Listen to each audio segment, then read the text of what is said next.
नमस्कार मंडळी, परत एकदा आली एक व्हिडिओ घेऊन. न्यू इयरची तयारी सुरू आहे. 31ची रात्र आहे. व्हिडिओ मी आत्ता टाकते आहे. बिस्किटांचा केक करतो आहे आम्ही. हॅपी बिस्किट घेतल्यात 3 आणि ओरिओ बिस्किट घेतल्यात 2 पाकिटं 10-10 वाली. आणि ह्याची अशी मिक्सरमध्ये छान बारीक पूड करून घ्यायची. मिक्सरमध्ये एकदा फिरवलं की ते असं छान बारीक पूड होऊन जाते. किंवा तुम्ही वाटून घेतलं हाताने, जसं खलबत्त्यात आपण लसूण वाटतो तसंही चालेल. दूध टाकायचं जेवढं पाहिजे तेवढं मिश्रणामध्ये. हळूहळू, जास्त पातळ पण नाही करायचं, जास्त घट्ट पण नाही करायचं. थोडं थोडं करून दूध टाकायचं. हे व्हिडिओमध्ये जसं बघताय तुम्ही तसं प्रकारे.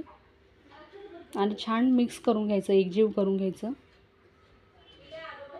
आणि तो केक छान फुगण्यासाठी इनो घालायचा त्याच्यामध्ये, किंवा मग तुम्ही बेकिंग सोडा पण घालू शकता. बेकिंग सोडा नसेल तर इनो घालायचा.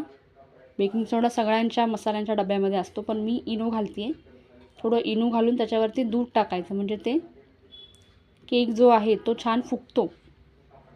माझं बॅटर जे आहे थोडंसं झालं आहे, त्यामुळे केक जो आहे तो थोडासा झालेला आहे, जास्त वरपर्यंत असा आलेला नाही आहे. त्यामुळे जर तुम्हाला फुगलेला दिसत नसेल तर तुम्ही असं बोलू नका की इनो कमी पडला आहे किंवा काय.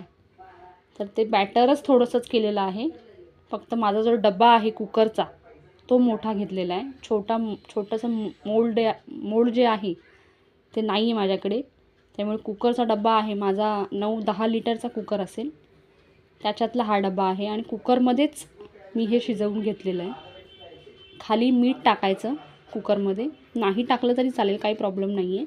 खाली मीठ टाकायचं. एक प्लेट उलटी ठेवायची छोटीवाली, त्याच्यावर हा डबा ठेवायचा. आणि हा जो केक आहे 20 किंवा 25 मिनटं भाजून घ्यायचा. जसं मायक्रोवेव्ह ओव्हनला लावतो तसं करायचं. भाजून झाल्यानंतर हे जे डेअरी मिल्कचे चॉकलेट आहे, जे लहान मुलांना आवडतं, ते वितळवून घ्यायचं पाण्यावरती. मी तव्यावर ठेवलं आहे. तव्यामध्ये गरम पाणी घातलं आहे, त्याच्यावर ही वाटी ठेवली आहे. आणि हे मेल्ट करायचं आणि त्याच्यावरून टाकायचं. हे बघा, जसं दिसतं आहे तुम्हाला चॉकलेट मेल्ट झालेलं आहे. हे अशा प्रकारे.